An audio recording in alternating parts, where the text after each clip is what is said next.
Milan 2010, the runway lights are cold. Backstage at Prada, a 15-year-old from Kansas waits. 3 steps out, she falls. Not gracefully, just falls. The room freezes, then applause.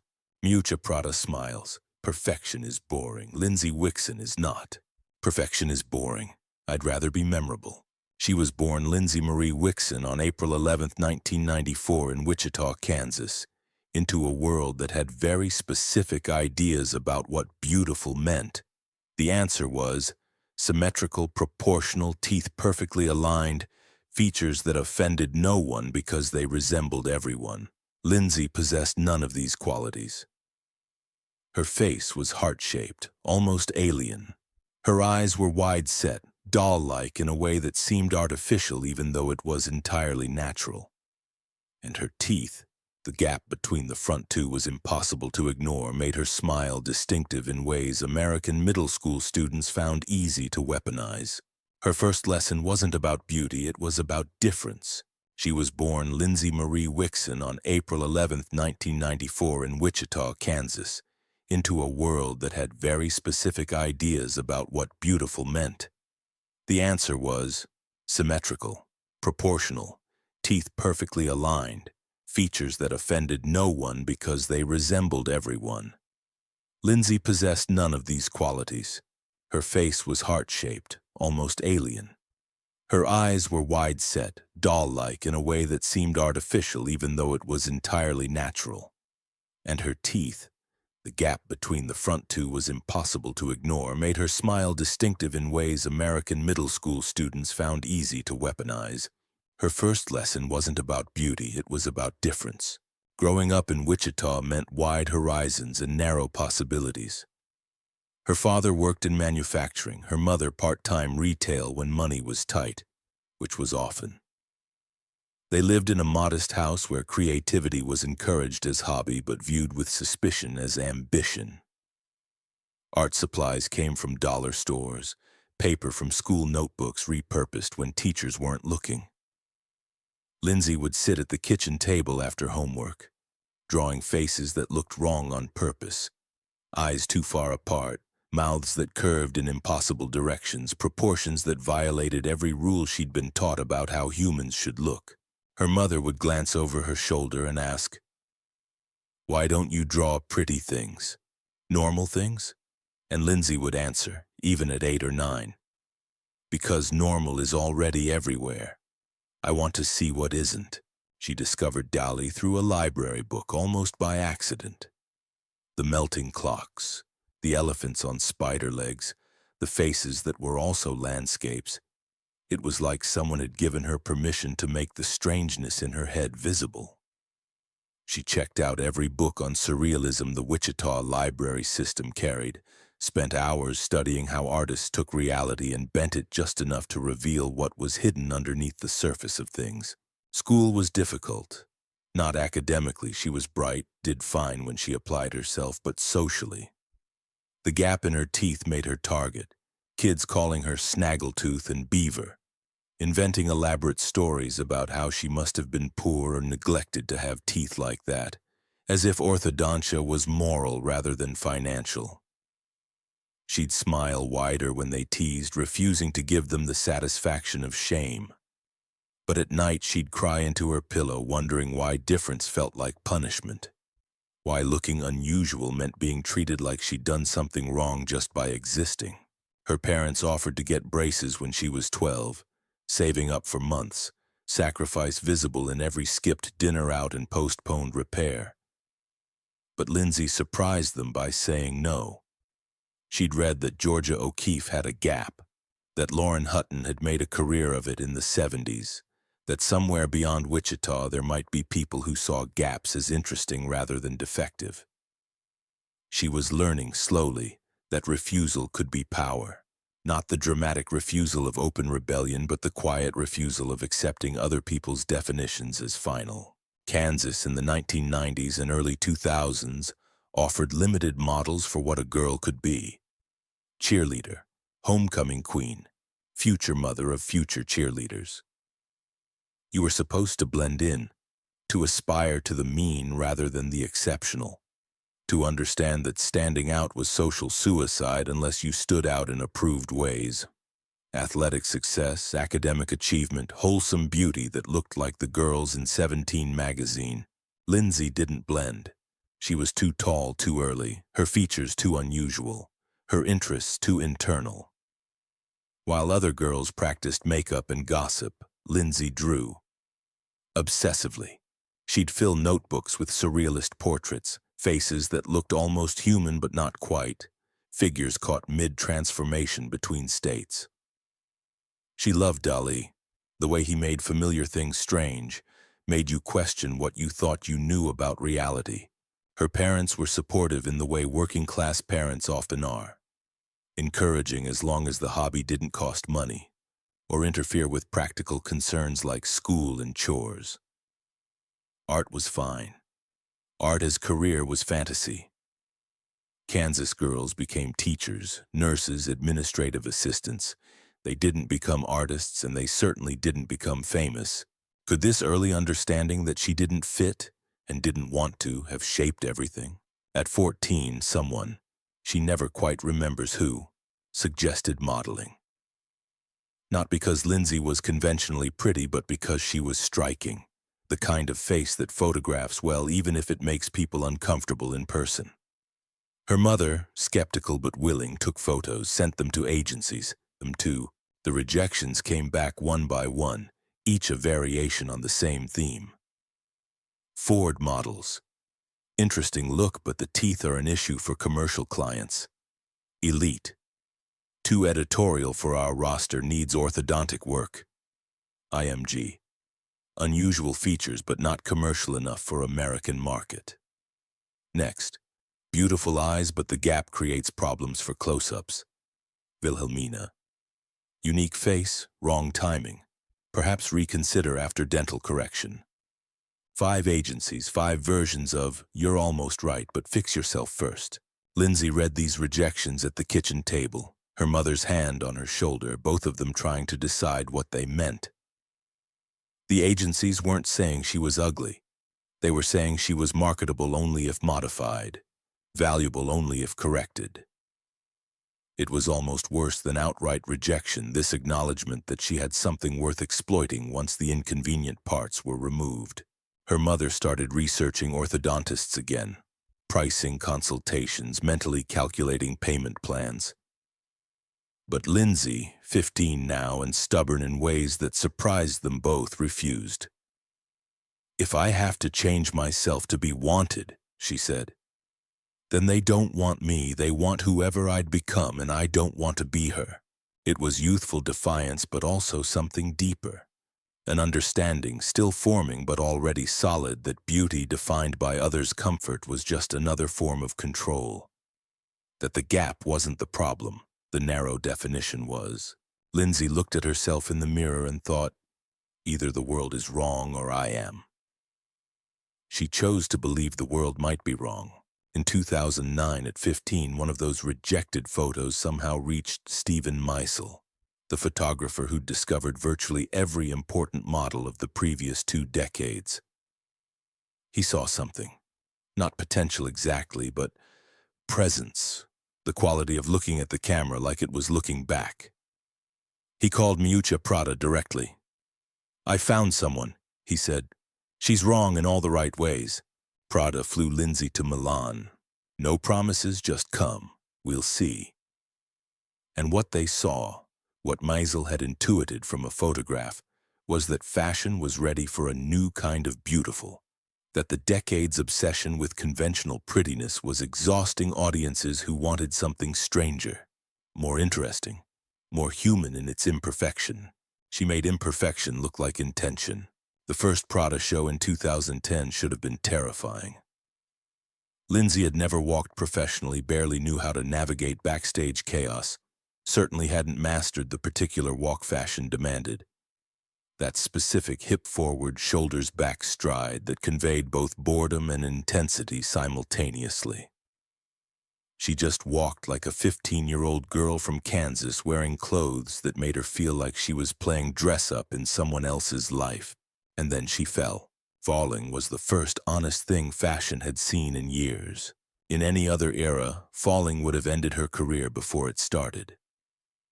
Models weren't supposed to show weakness, weren't supposed to reveal the effort behind the effortlessness. But this was 2010, and fashion was beginning to tire of perfection, beginning to suspect that flawlessness was another word for boring. When Lindsey fell and got back up, gap-toothed smile wider than ever, she accidentally demonstrated what the industry was searching for: humanity on the runway, proof that beauty didn't require the suppression of everything human. She fell, she smiled, she changed everything. Backstage after, Prada told her, "Don't ever fix your teeth. They're your signature." It was advice and warning simultaneously. You're valuable because you're different, so stay different, even if it means staying outside traditional beauty's boundaries forever. Within months, Lindsey was everywhere. Alexander McQueen, Chanel, Miu Miu. Every major designer who wanted to signal they understood the new aesthetic. Her gap teeth became iconic, copied by models who hadn't been born with the imperfection but wanted its cachet, written about in lengthy fashion essays as proof the industry was finally embracing diversity. Magazine covers featured her smile prominently, her unusual face, her heart-shaped features that made people look twice. She didn't fix her teeth, she fixed her gaze. Lindsey read these articles with confusion bordering on discomfort. She hadn't meant to change anything. She just existed, and fashion had decided her existence was valuable. But valuable for what? For being herself, or for being useful as symbol of industry's supposed progressiveness? The distinction mattered, though she couldn't quite articulate why. Behind the confidence everyone photographed, was there a loneliness nobody saw? Yes. Profound loneliness, the kind that comes from being celebrated for qualities you didn't choose and can't control. Lindsey was famous for her teeth, her unusual face, her weird beauty. But who was she beyond these physical facts? She painted, meditated, read Buddhist philosophy, filled notebooks with thoughts about art and meaning and whether any of this mattered. But nobody asked about that. Interviews wanted to discuss her gap teeth, her discovery story, her feelings about being called unconventionally beautiful. She was 16, 17, 18, crucial years for identity formation.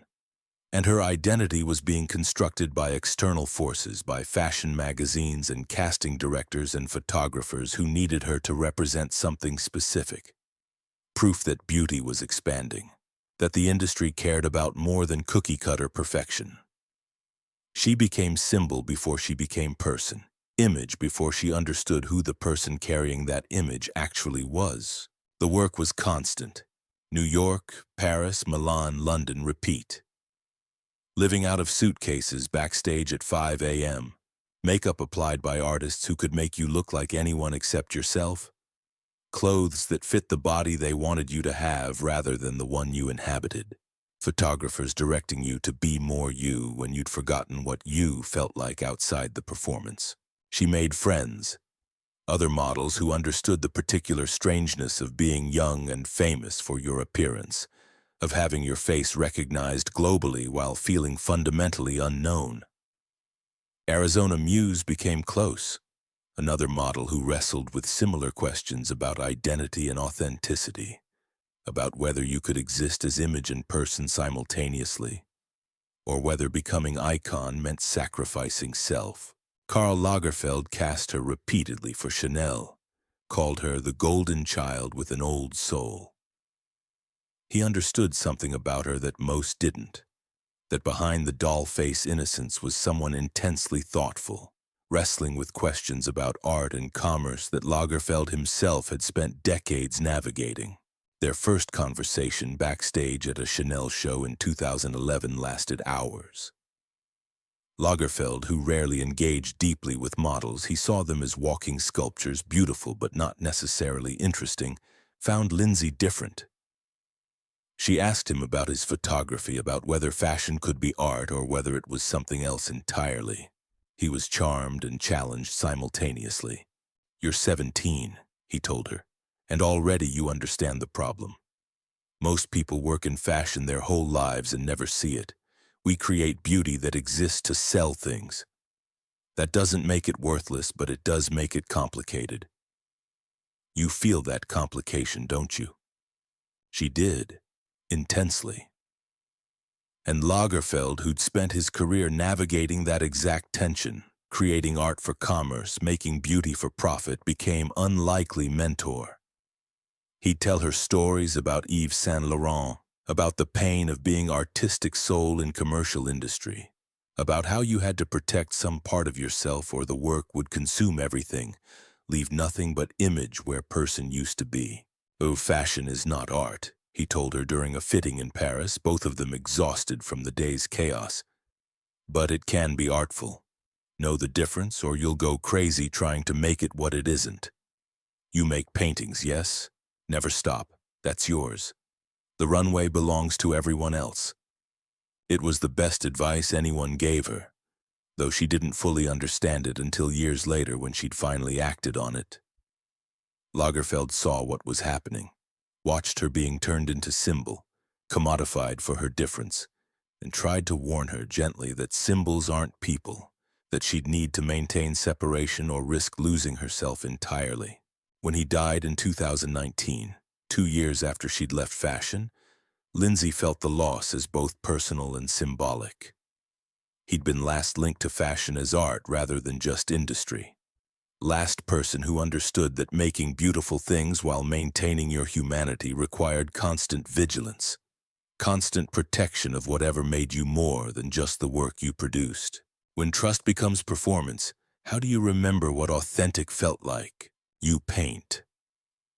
That was Lindsey's answer, though she rarely discussed it publicly.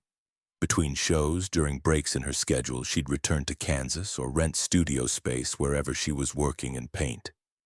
The smell of turpentine and linseed oil, more real than any perfume she'd worn for campaigns. Kansas light through the window, honest and unfiltered, nothing like runway spots designed to make everything look better than it was. Self-portraits mostly, but surrealist ones.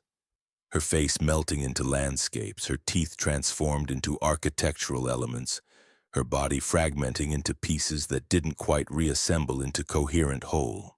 These paintings were private, therapy more than art, attempts to process what was happening to her. In them she could control the image, could represent herself as subject rather than object, could explore the tension between who she was and who she appeared to be. The early ones from 2010 and 2011 were almost violent. Faces torn apart, features scattered across canvas, bodies fragmenting mid-gesture as if unable to hold themselves together. She painted herself as Picasso might have, fractured and reassembled wrong. Multiple perspectives simultaneously visible because that's how she felt, seen from every angle, documented constantly, never allowed to be single unified self, but always this collection of views and opinions and projections. Later works grew more surrealist, more controlled. She'd paint her gap teeth as doorways, tiny figures walking through them into landscapes that existed inside her mouth, or her eyes as windows showing scenes from Kansas, wheat fields, storm clouds, the ordinary life she'd left, visible to anyone who looked closely enough, though no one in fashion ever did. They saw surface. She painted what was underneath. One series, never shown, depicted her transformation into porcelain doll, each painting a stage in the process, skin hardening to glaze, joints becoming articulated, face freezing into permanent smile. The final painting showed the doll shattered on the floor, cracks radiating from impact point, but through the cracks grew flowers, green things, evidence of life the porcelain had tried to contain but couldn't kill. She painted over 300 of them, never showed anyone, stored them carefully against future she couldn't quite imagine but needed to believe existed. A future where she was artist rather than image, creator rather than creation. The act of painting mattered more than the paintings themselves. It was reclamation, taking back control over how she appeared, choosing her own angles and lighting and meaning. representing herself for herself rather than for industry that viewed her as product to be packaged and sold. In the studio, alone with canvas and paint, she could be Lindsey rather than Lindsey Wixson the model, could explore questions about identity and appearance without needing to arrive at marketable answers. But the pace was brutal. By 19, she'd walked hundreds of shows, appeared in countless campaigns, earned money her family couldn't believe was real. She was successful by every metric fashion valued, recognizable, in demand, highly paid. But success felt hollow, or not hollow exactly, just beside the point, answering questions she wasn't asking while ignoring the ones that kept her awake. "Every time I smile in a campaign," she wrote in her diary, "I wonder whose dream I'm selling today." The industry didn't want her questions. They wanted her smile, her gap teeth, her ability to make clothes look both strange and desirable. They wanted her to be grateful for opportunities other girls would kill for, to understand how lucky she was to be chosen, to perform happiness at being symbol of industry's supposed evolution. But Lindsey was Buddhist, had been since childhood, not performatively but genuinely, sitting meditation every morning, reading sutras about impermanence and suffering and the trap of attachment. And Buddhism taught that clinging to identity was source of suffering, that self was illusion, that trying to hold on to any fixed version of who you are would only cause pain. Her practice had started at 12, when her mother's friend introduced her to a small meditation group that met in someone's living room in Wichita. They practiced Zen, sitting zazen, counting breaths, learning to watch thoughts arise and dissolve without attaching to them. Lindsey took to it immediately, found in meditation the same quality she found in painting, a way of being present with reality without needing to change it, of observing without judging. By the time she reached fashion's chaos, the practice was ingrained. She'd wake at 5 a.m. before shoots, sit for 20 minutes no matter how tired, counting breaths until her mind settled into that particular clarity meditation creates. Not emptiness, but spaciousness. Room around thoughts so they weren't so consuming.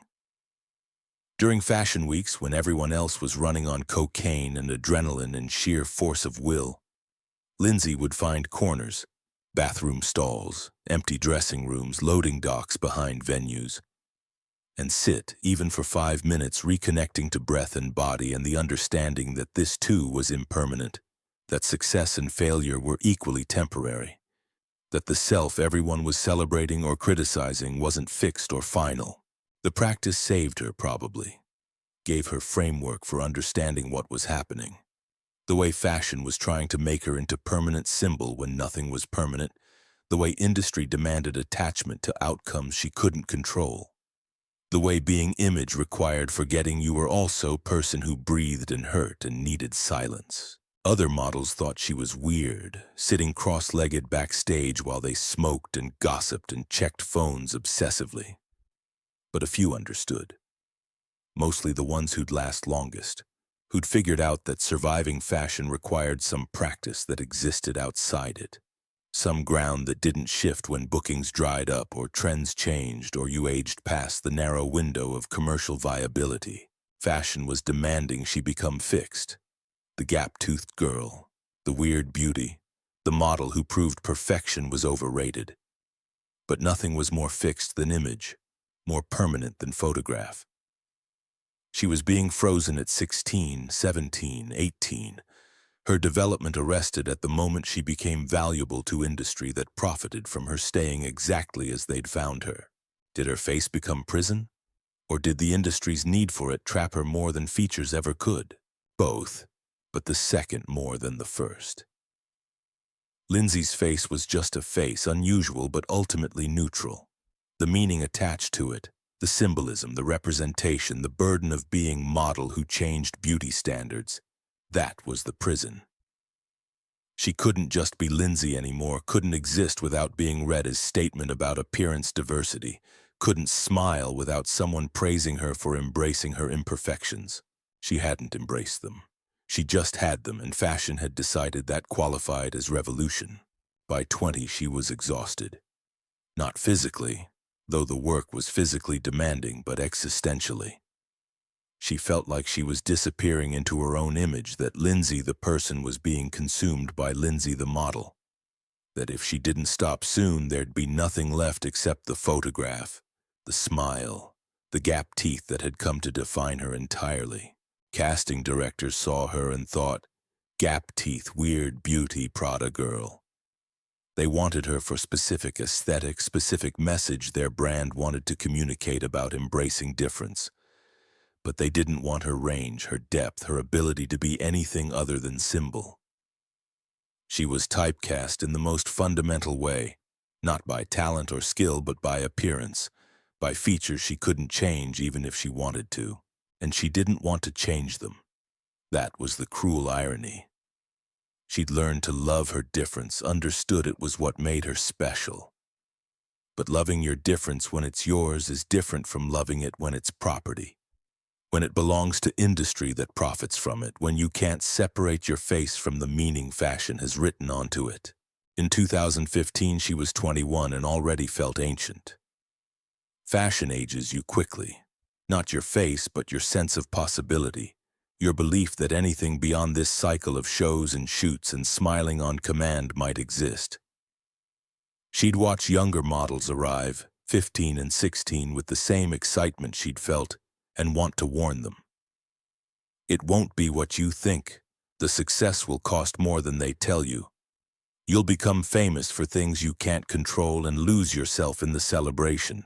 But you couldn't say that. The industry didn't want veterans speaking truth to newcomers. They wanted everyone believing in the dream, maintaining illusion that this was opportunity rather than transaction, art rather than commerce, liberation rather than another form of constraint. Addiction taught her what fashion never could, that wanting something doesn't mean it's good for you. Lindsey had never been addicted to substances, too Buddhist, too aware of her body as instrument. But she'd been addicted to validation, to the high of being wanted, chosen, celebrated. Early career, the bookings felt like proof she mattered, evidence her difference was valuable rather than defect. But validation is addictive precisely because it's external, controlled by others, something you need regular doses of to feel real. And fashion's validation came with conditions. Stay thin, stay young, stay exactly the weird beautiful we discovered. Don't grow, don't change, don't become anything other than what we need you to be. Breaking the addiction meant letting go of needing industry's approval, measuring worth by depth rather than surface, by creation rather than being created. In 2017, at 23, Lindsey announced she was stepping back from modeling. Not retiring officially, she was too young for that word, but taking indefinite break to pursue other interests. Industry insiders were confused. She was still in demand, still booking major shows, still making significant money. Why walk away from success? Her answer in the few interviews she gave: I want to live a life that isn't photographed. Some brands called it anti-art, as if refusing to be endlessly documented was somehow rejecting creativity itself. But Lindsey understood what they didn't, that being photographed and being artist were different things, often opposed things, that the camera captured surface while art required depth, that you couldn't create honestly while simultaneously being creation. Were these final years in fashion acts of escape, or delayed return to who she'd been before it all started? Return. Absolute return, though return isn't quite right word because she'd never fully left. Even at height of fame, she'd maintained connection to Kansas, to her studio, to painting that nobody saw. Stepping away from fashion wasn't abandoning some authentic self. It was removing obstacle that prevented authentic self from developing beyond age 15. She moved back to Kansas, rented proper studio space, started painting seriously. The 300 self-portraits came out of storage and she looked at them. Documentation of 7 years spent being symbol, being image, being everything except herself. Some were beautiful, some disturbing, all of them honest in ways her modeling had never been allowed to be. She didn't burn them or destroy them in dramatic gesture of rejection. She just filed them away, evidence of transition period between who she'd been and who she was becoming. The new paintings were different, still surrealist, still processing questions about identity and appearance, but calmer somehow, less urgent, made by someone who'd survived being image and emerged as artist on other side. She painted landscapes now too, not just self-portraits. Kansas horizons, wheat fields under storm clouds, the particular light that happened right before sunset when everything looked both ordinary and transcendent. She painted without deadline or direction, without needing the work to be anything except what it was. Exploration, documentation, the particular pleasure of making something that had no purpose beyond its making. In 2018, a small gallery in Lawrence, Kansas, college town an hour from Wichita, asked if she'd show. The owner had seen some pieces through a mutual friend, didn't know initially that Lindsey had modeled, just knew the paintings were good, complicated, worthy of attention. Lindsey agreed, stipulating only that no press release mention her fashion career, that the work be judged on its own merits rather than as curiosity from former model. The opening drew maybe 40 people, mostly locals, art students from University of Kansas, a few collectors who followed emerging artists. Someone recognized her. Of course, someone did. But the recognition was peripheral, not central to how people engaged with the work. They looked at the paintings first, saw the surrealist faces and fractured bodies and landscapes that seemed to be dissolving even as they solidified, and only afterward did some realize they were looking at work by the gap-toothed model from Prada. Reviews were kind, cautious. Local art critic wrote that the work showed promise but felt derivative of better-known surrealists, that Wixson was clearly learning her craft but hadn't yet found fully original voice. It was exactly the kind of review Lindsey needed, honest assessment rather than automatic praise, acknowledgement that she was artist in development rather than arrived genius trading on previous fame. She sold 3 paintings that night, modest prices to people who wanted them for the work rather than the signature. It felt more significant than any fashion campaign, more real than being on magazine covers. These people had chosen her art because it spoke to them, not because industry had decided her face meant something marketable. The fashion world occasionally reaches out. Would she walk one show, just one, for old time's sake, for brands she'd worked with before? She usually says no, politely but firmly. She doesn't hate fashion, doesn't regret the career, she just finished with it, the way you finish any chapter that taught you what it could and has nothing more to offer. Young models sometimes find her through social media or mutual connections, asking how she did it, how she walked away from something so many people would sacrifice anything to have. She tells them, "You have to know who you are beyond what you look like, beyond what industry tells you you're worth, beyond the image everyone else has constructed, and if you don't know yet, you have to protect space where you can figure it out, even if that means disappointing people who profit from your not knowing." Her absence became its own kind of presence, the model who chose herself over fame. After Lindsey left, fashion kept spinning, new faces replacing hers, new unconventional beauties being celebrated for breaking rules that had been broken years before. The cycle is endless. Rebellion becomes commodity, becomes cliché, becomes forgotten. Then someone new arrives and industry pretends they invented difference. But something had shifted, subtly but permanently. Casting directors started using phrase Wixson effect, the understanding that unusual features weren't liability but asset, that gap teeth and wide-set eyes and asymmetrical faces could sell clothes as well as conventional beauty. Maybe better because they were memorable in ways perfect faces rarely were. Prada, Gucci, Jacquemus. Major houses changed casting approaches, actively seeking models who looked distinctive rather than generically pretty. They didn't all credit Lindsey explicitly, but the timing wasn't coincidence. She'd proved it was possible, profitable even, to build campaigns around faces that made you look twice. Every model who walks away at peak success is channeling her, knowingly or not. Maybe that's what legacy is, not being remembered for being first, but for demonstrating it was possible. Lindsey wasn't the first unusual-looking model. Fashion has always had room for striking over pretty, for memorable over conventional.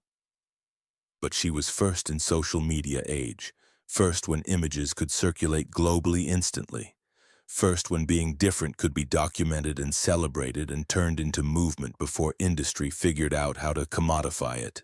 She gave permission, to herself first, then inadvertently to others, to be valued for difference rather than despite it, to understand that interesting mattered more than perfect, that the gap between things was where meaning lived. The photographs still exist, will exist as long as fashion magazines and digital archives persist. Lindsey on runways at 16, baby-faced and gap-toothed and absolutely certain without knowing what she was certain of. Lindsey in Chanel campaigns, styled as adult when she was still learning what adulthood meant. Lindsey falling on Prada runway and getting up, the moment that defined her career and that she barely remembers now. She doesn't look at them often. They're evidence of life she lived but don't represent life she's living. In her Kansas studio, surrounded by canvases and paint and the quiet she'd craved through all those backstage hours, she creates images that belong to her. Not to designers, not to photographers, not to industry that profits from appearance, but to herself, finally. The paintings are good, some of them. More importantly, they're hers, made without direction or approval, without needing to communicate anything except what she needs to communicate, without audience except the one she chooses. She shows occasionally, small galleries, mostly in Midwest where fashion people won't attend, and she can be artist without being former model turned artist, without the identity following her like shadow she can't outrun. Sometimes young women recognize her, ask if she's, yes, she is. They want to know about the modeling, the runway, the designers. She's polite, answers briefly, redirects to present rather than past. What are you working on now? What brings you to the gallery? The conversation that matters is never about what she was, but about what exists in front of them. The art, the moment, the possibility of connection beyond image. When beauty becomes burden, does leaving it behind mean losing value, or finally finding it?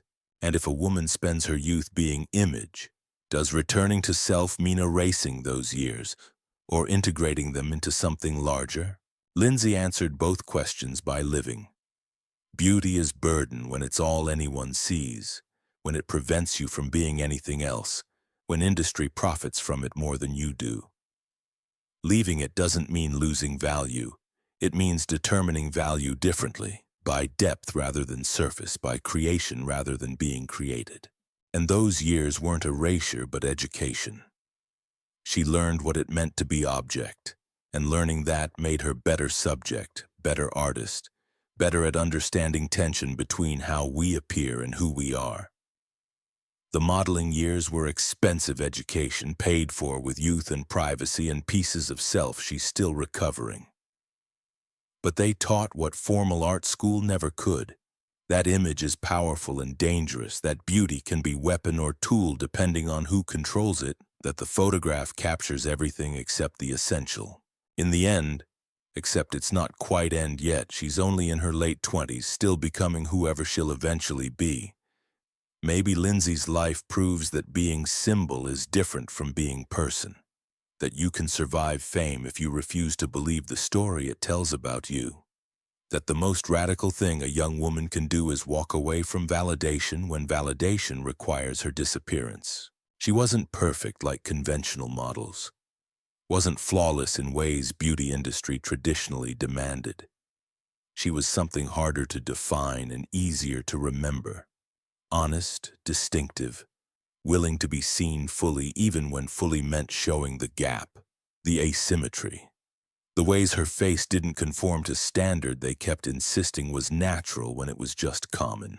The runway lights are cold, always cold, designed to make everything clear and nothing comfortable. Lindsey walked those runways for 7 years, fell once spectacularly, got up every time, smiled gap-toothed smile at cameras that wanted to turn her into meaning instead of letting her be person. And when she'd learned what that world could teach, when she'd proven her point without meaning to, when her difference had been commodified thoroughly enough that staying would just be repetition, she walked off the runway, back into life that didn't require lighting, back into self that existed before anyone called her beautiful or unusual or revolutionary. And that, choosing person over symbol, art over image, quiet creation over loud celebration, is the kind of legacy that needs no runway to prove it mattered. The lights are still cold, but Lindsey's not standing in them anymore. She's in Kansas, in her studio, painting faces that look almost human but not quite. Figures caught mid-transformation between what they appear to be and what they actually are. The gap between her teeth remains, will always remain, but it belongs to her now. Not to fashion, not to campaigns, not to meaning anyone else assigns. Just her smile, imperfect and memorable, exactly as it should be. The paint dries. Outside, Kansas wind moves through tall grass, no flashbulbs, no applause. When imperfection becomes your power, is healing about changing or about refusing to? And if fame builds a mirror you no longer recognize, does breaking it ruin the image or reveal the person?